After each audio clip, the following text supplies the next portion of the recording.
Hey guys, welcome back to my channel. We are going to be giving you more tips and tricks for dog ownership today.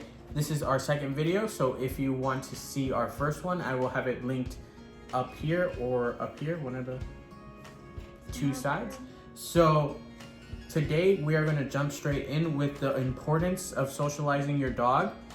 So the big tip here is to make sure to socialize your new dog from day one. Socializing your dog can be very scary, especially when it's like this little puppy that you just got. You don't kind of want it to run around with these huge dogs and like break its ribs or something like that, or maybe you think your puppy's going to be aggressive or something like that. But it's so imperative that you guys socialize your dogs from an early age or as soon as you can. It's going to be really important in making sure that your dog lives a happy, healthy life and is not always stressed out to be outside on walks or stressed out to be around another human if you have other humans over. It just makes your life and the dog's life 10 times better. So, kind of part one of this larger tip is that by socializing your dog, you end up building a tighter bond with your dog and you get to know their personality, we think, a little better from an early age. You can kind of predict their behaviors, and that way you can kind of surround them with positive socialization. So if you know they're scared of one thing, maybe that's not going to be the thing you do all the time, but it's something you lean into. Like maybe your dog is scared of big dogs, so maybe you're gonna have them meet a single big dog one day, then if they're okay, maybe two, and then one day work your way up to taking them to a dog park. And that's just a nice part of bonding with them, is just really getting to know them and their little personality. Yeah, so like she said, and also we are looking down a little bit. We actually thought these tips out for you guys, so we wrote them down and we kind of have what we want to say already. So if you see us looking down, we're not just trying to be camera shy or Debbie Ryan or something like that. No, we're reading these out.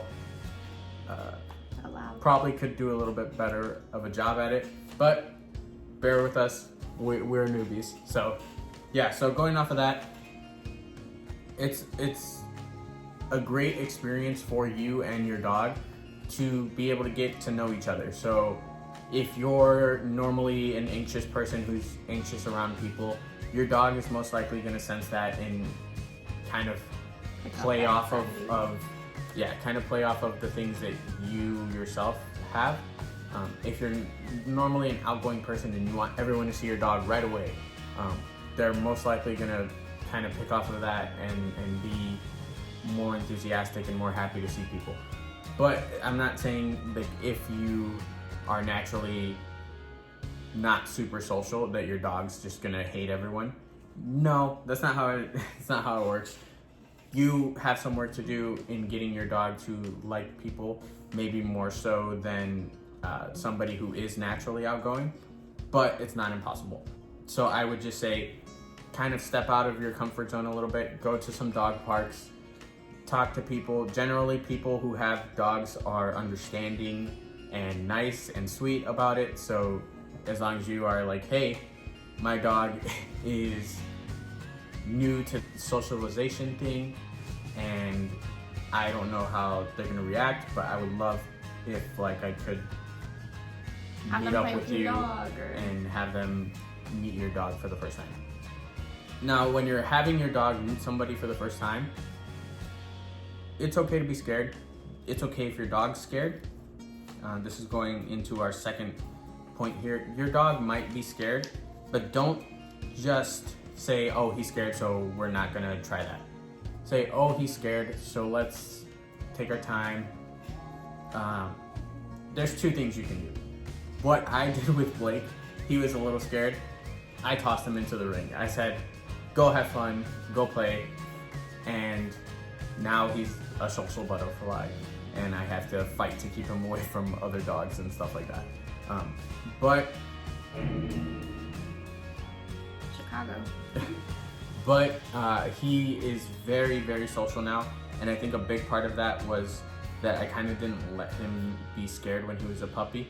I threw him straight into it, and I said, you know what? You gotta do this, little man. You gotta. These dogs want to play with you. Go play, have fun.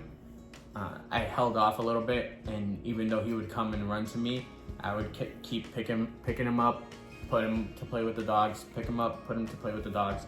Eventually, he got the hint, and he was like, okay, they're cool. I'll go play with them, and then I'll come back to you a little bit later. So every time I kept picking him up, putting him to play with the dogs, he would stay with other dogs a little bit more and more. A huge part of it was we were very lucky. We were on a college campus, so every time I took him on a walk, there was 10, 15 girls at a time who would say, "Oh my God, puppy!" And they would run to him, and for a long time, that was his trigger word. Puppy was his trigger word, and he'd get all excited, look around, and say, "Oh my God, people, where are they?" So he was a little scared at first, but kind of just threw him into the ring, and he adapted to it perfectly. One thing I will say is if you throw your dog into the ring and you see that they're aggressive, or if you see that they're a little bit too freaked out, definitely pull them out, let them relax, let them know everything's okay. And then this goes into our third point here, is just make sure to naturally introduce people. So if you go out of your way to introduce people and then that doesn't work out, kind of do it in a way that's going to be more comfortable for your dog. So have them, maybe a friend who doesn't have a pet, have them come over to your house.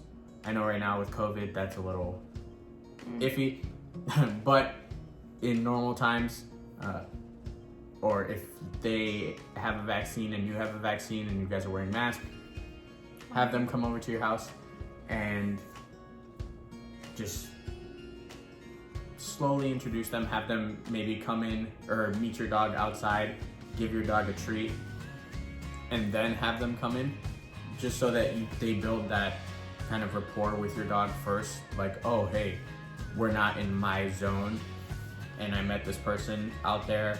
They gave me a treat. They seem okay, so they can come into my area.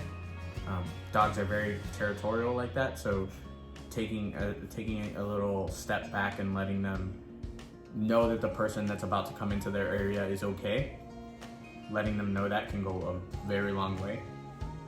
But if your dog is a little bit more sociable, definitely just having people over, having little doggy play dates, going to the dog park as much as possible, getting them to meet as many different dogs and as many different people in kind of a short amount of time really is helpful.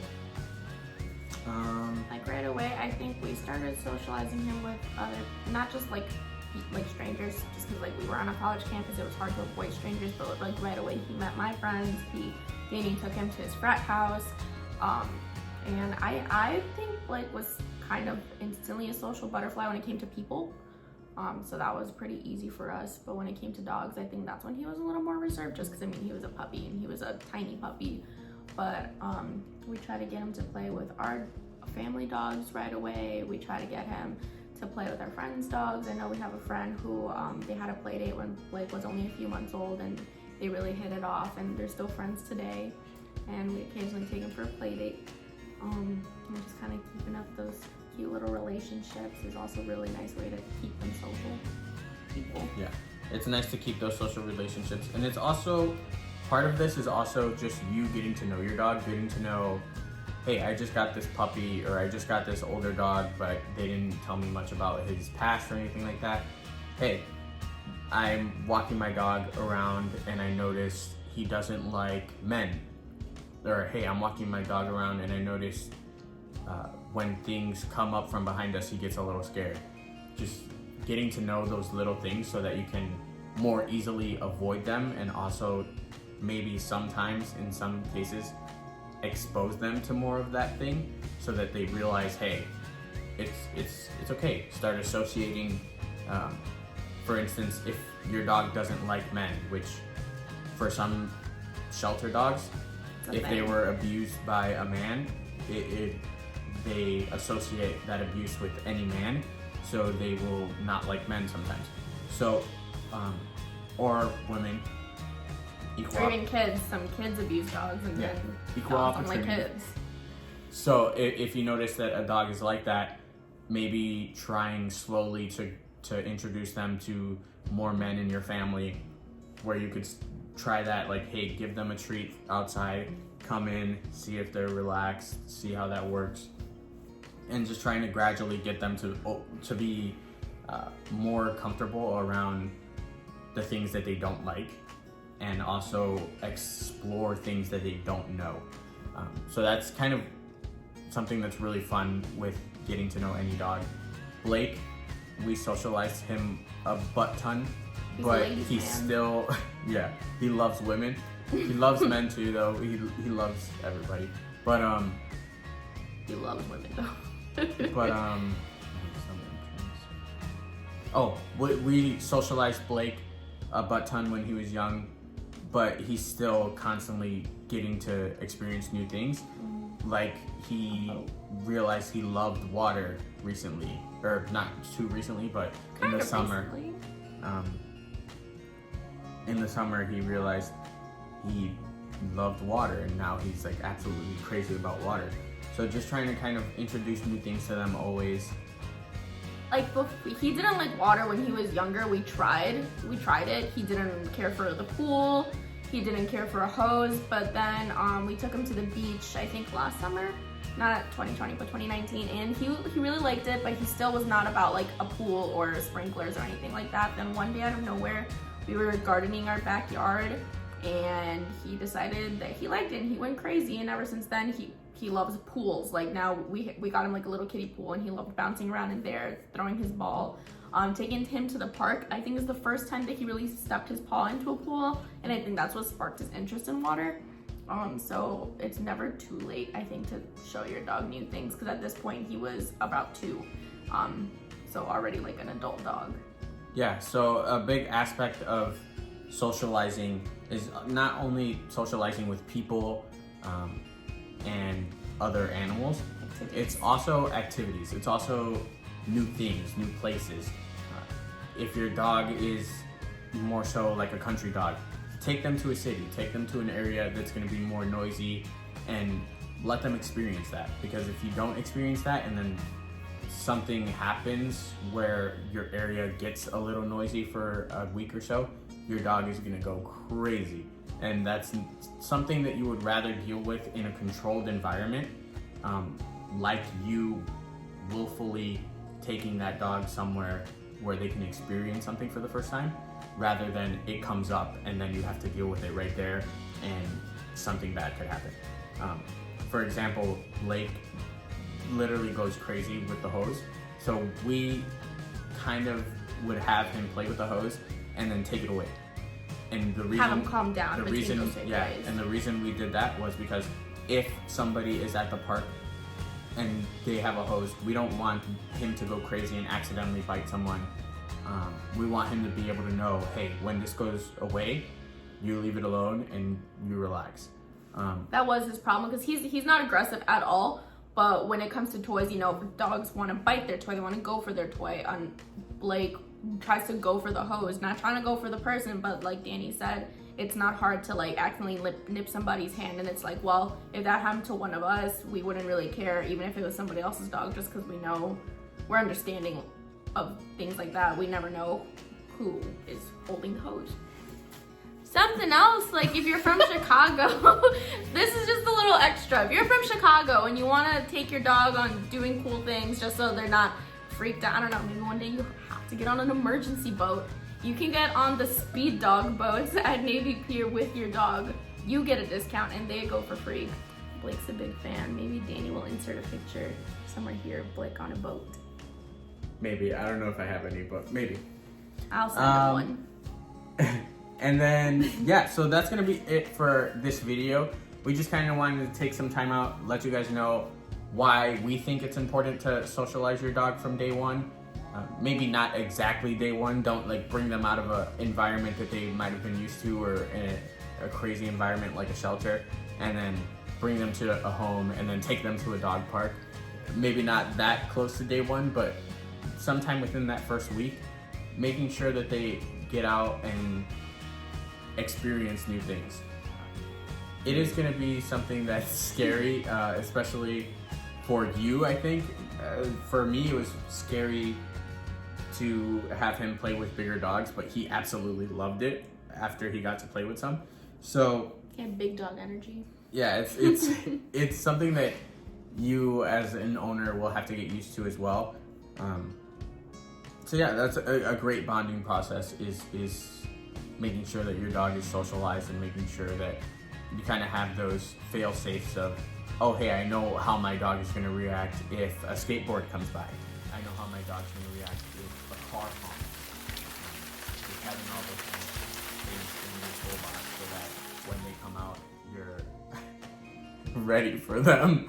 I don't know why she was looking like that, but it was kind of funny. I'm so sorry. I dozed off like. No, you did not look. I'm so sorry. I didn't mean to doze. All right, anyway, guys. I started thinking about Blake on a boat. All right, guys. We will see you later. Subscribe if you like Blake. He is right there sleeping on my coat. So subscribe if you like Blake. Peace out. Love you guys. Bye.